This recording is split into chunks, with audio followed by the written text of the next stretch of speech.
Oke, assalamualaikum warahmatullahi wabarakatuh. Waalaikumsalam. Kembali lagi bersama kami di Quest Review Podcast Bapak-bapak bahas One Piece.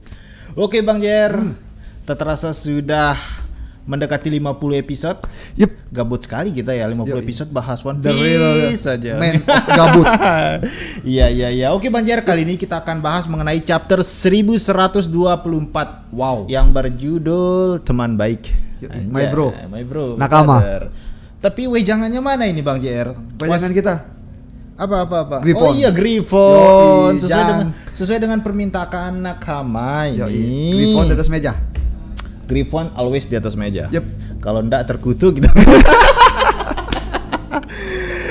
Iya. Oke Bang JR. Yep. Sebelum kita masuk, kita disclaimer dulu bahwa semua yang dibahas kali ini berdasarkan teori liar dari para bapak-bapak gabut Quest Review yang ada di meja. Jadi Betul apabila sekali. nakama di luar sana memiliki pendapat yang berbeda, silahkan drop your comment. Kita tetap diskusi baik di kolom komentar. Dan yang paling penting, apa itu Bang Jangan JR? lupa subscribe. Subscribe bro. Karena kita masih miskin. Masih miskin, belum naik haji, terus backsound sering masuk, dan masih banyak kekurangan. Masih banyak hal lainnya. Iya. Yep. Oke Bang Jer, langsung saja masuk ke chapter pertama, yaitu 1124 yang berjudul Teman Baik. Covernya kok masih seperti yang sama, kok masih Yamato lagi nih Bang Jer. Kenapa ini udah Karena saya yakin Yamato akan dijadikan Kingmaker. Iya. Dari Egghead Yoi. sudah ada bagus nami-nami di situ, tiba-tiba muncul lagi. Dia bakal jadi kunci penentu nanti untuk Red Poneglyph yang keempat. Asik. Nah Bang Jer, masuk ke page 1 di mana di sini ada Vivi dan JP Morgan membahas mengenai semua yang terjadi di dunia. Ada 3 besar utama yang terjadi ternyata. Pertama, Kurohige melawan Lao. Kemudian Eustace Kid melawan Akagami no Sen. Dan yang ketiga, Monkey D. Luffy membunuh Dr. Vegapunk. Dan itu the most hoax terbesar abad ini. Iya. The most hoax terbesar. Kenapa ini Bang JR? Iya, Kok JP Morgan ini seolah-olah kayak dia mempolitisasi One Piece ini kayak Konoha aja. lanjut. Ini nyenggol-nyenggol dikit ya. Iya. Seperti yang kita ketahui bro. Iya. Kalau berita itu nggak asik, nggak seru, nggak digoreng, nggak asik. Semakin digoreng, semakin bagus exposure-nya. Iya. Makanya ada salah satu quote yang sempat viral belakangan ini. Siapapun yang bisa mengendalikan media massa, maka dia bisa mengendalikan dunia. Asik. Berarti JP Morgan ini gak ada bedanya dong kayak kita ya. Yoi, bayangkan dia kalau seandainya besok pagi berita itu dirilis oleh JP Morgan, maka seluruh penghuni Greenland dan seluruh orang-orang yang hidup di dunia One Piece ini akan percaya kalau Monkey D. Luffy kill Iya. Mister Vegapunk. Sangat disayangkan sekali, saya kira di situ hanya akan ada berita mengenai Luffy melawan Gorosei, tapi kok di sini diputar balik kan ya. Seolah-olah kayak no bayar no exposure. Bisa jadi Pak. Si JP Morgan ini, bro, dia itu endorsement daripada Gorosei. Jadi waduh kalau misalnya gue beritain Gorosei kalah nih, Gorosei sampai dipukul mundur nih gara-gara hakinya Emmet nih yang dititipkan oleh Joy Boy nih. Bisa-bisa nanti endorsement gue sama pemerintahan dunia putus nih. Enggak tuh. Dan Bang JR, yang paling keren dari chapter ini adalah ternyata yang kita ketahui Borsalino, saya kira dia tidak ada kaitannya dengan karakter manapun. Saya kira dia tetap stay cool dengan mode malasnya.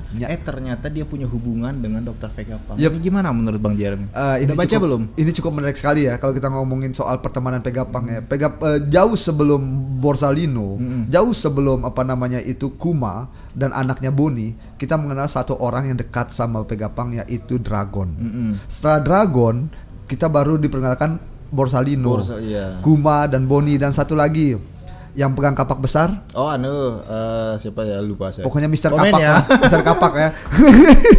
Dan jadi itu ada orang-orang terdekat dari Vegapunk, dan di situ kita melihat bagaimana seorang cool seperti Borsalino itu malas luar biasa meneteskan air mata gara-gara dia membunuh temannya, dan dia marah besar terhadap Akainu gara-gara Akainu menyebut dia pemalas. Lalu dia ngomong, bro, Akainu, gimana rasanya ngebunuh teman sendiri? Iya. Karena sempat mengatakan kan katanya datang ke sini, lihat sendiri, dasar tak tahu berterima kasih. Dan di momen itu brother ya, ternyata Akai Inu itu adalah seseorang yang benar-benar bijaksana, bro. Saya berpikir Akai Inu itu penjahat, bro. Saya kira cool, berdarah dingin. Saya kira dia akan memberikan punishment ke Borsalino. Taunya minta maaf. Minta maaf. Sekelas Akai Inu minta maaf. Ternyata Akai Inu ini orang baik, bro. Tergantung dari sudut pandang kita saja. Nah, berarti selama ini kita dibuat seolah-olah kita berpikir Akai Inu ini akan menjadi lawan terakhir Luffy. Bahkan mungkin saya akan beranggapan sekarang ini teori liar saya cukup baru ini. Akai Inu itu bisa jadi bukan lawan terakhirnya Luffy. Bisa jadi Akai Inu ini malah akan bersanding bersama Luffy, bro. Karena prinsipnya Akai Inu ini, dia itu memegang teguh kebenaran. Dan kebenaran yang terdoktrin dalam kepalanya adalah kebenaran Marine benar, bajak laut salah. Bagaimana ketika Luffy berhasil menemukan One Piece dan One Piece itu diceritakan kepadanya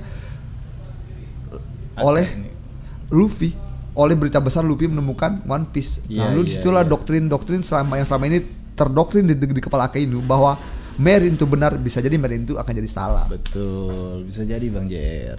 Karena di sini kita melihat backside-nya dari para Marine ini Bang JR, terutama para Fleet Admiral ini.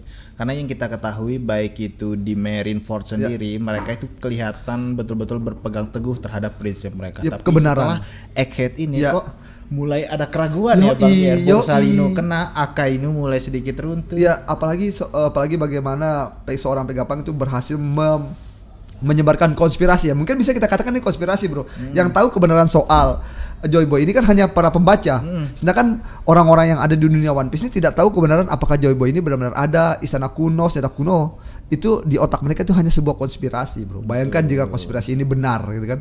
Dunia akan geger sih, bro. Gimana Pak JR? Apalagi di chapter kalau di chapter 1124 ini ada banyak hal yang sangat menarik, bro. Salah satu contohnya kita sama-sama mengenal Borsalino ini dengan sangat baik. Mungkin tidak ada hubungan antara canonnya. Ini yang kita bahas ini kan canonnya. Pernah nggak nonton yang non canon di mana Borsalino menghajar Z Sensei? Z Sensei, ya. Di situ Akai Inu tidak meneteskan air mata. Padahal Z itu seorang guru besar untuk para semua Marine. Ya. Tapi dia tidak menangis, bro. Tetapi ketika dia menembak mati dengan lasernya, si Pegapang dia itu menangis, bro. Ternyata yang kita pikirkan Fleet Admiral ini seorang cool pembunuh beraringan, ternyata enggak juga. Mereka juga ternyata manusia juga, bro. Mereka juga punya hati. Ternyata. Bisa jadi mereka selama ini terjebak dalam dogma yang diberikan oleh pemerintah dunia bahwa seorang Marine itu benar dan seorang bajak laut itu salah. Bisa jadi itu doktrin yang selama ini mereka anut, bro. Keren, ada Sensei. Keren banget gitu. Iya, di akhir ending Egghead kita diberikan siluet-siluet, kita diberikan trik-trik sifat dari para Fleet Admiral ini kok makin kesini kok makin jauh dari yang kita kenal selama 1000 episode ini. Seperti kita ketahui, Oda Sensei adalah the best man yang suka memutarbalikkan teori. Dan bahkan ada satu hal yang keren, bro. Kita beranggapan Pegapang meninggal sampai kita mendengar klarifikasi itu langsung dari mulut Stella. Bahwa mereka tidak mati dan mereka itu ternyata kan ada sebuah teori, bro. Ada sebuah teori, kalau kita pernah mendengar sebuah teori yang cukup liar, di mana ketika seseorang itu membagi beberapa tubuhnya, membagi beberapa raganya, ketika tubuh itu tumbang, maka apa pengetahuan dari tubuh itu akan kembali ke tubuh aslinya. Dan bisa jadi dari Pegapang yang ada beberapa model cloning, ini kan, ada cloning, dan bisa jadi segala informasi yang ada di tubuh mereka itu ketika mereka tumbang atau meninggal kembali ke tubuh yang masih aktif. Dan bisa jadi walaupun Pegapang itu meninggal, tetapi segala pengetahuan Pegapang baik dengan Pegapang lainnya meninggal itu kembali menyatu ke dalam tubuh Stella. Bisa jadi hanya one primer Pegapang. Berarti bisa jadi ini apakah Stella ini akan join kru atau gimana? Kalau saya sih 100% join ya. Karena di situ ada sebuah percakapan yang diucapkan oleh Stella. Mugiwara, terima kasih kamu sudah menepati janjimu. Padahal dia lagi kesal karena dia tidak berhasil menyelamatkan Pegapang. Betul. Begitu dia mendengar kata-kata Stella bahwa Pegapang itu masih hidup, langsung baik. Dia langsung berubah. Dan di situ kan tidak dijelaskan. Betul. Hanya bentuk ekspresi kaget. Kapal dari Elbap yang raksasa itu meloncat di atas laut kan, kaget, Pak. Iya. Oke, Bang JR, finally di page terakhir ada yang cukup mencengangkan. Wah, itu sih gila sih itu gila. Siluet siapa lagi nih Bang JR? Aduh. Kemarin ada siluetnya kembaran Seng. Terus ada siluet Joy Boy. Sekarang siluet siapa lagi nih Bang JR? Saya yakin ya seluruh teori tukang-tukang teori di luar sana pasti bakal ngomong ini adalah the last crew of Goldie Roger. Iya nggak sih? Scooper Gaban kan? Scooper Gaban. Pasti orang-orang itu akan beranggapan kalau itu dia karena ketika pertama kali Luffy ini memasuki Greenland, dia ketemu salah satu krunya. Betul. Ya ketika Luffy berkunjung di Sabaody, dia juga bertemu dengan salah satu krunya, ya nggak sih?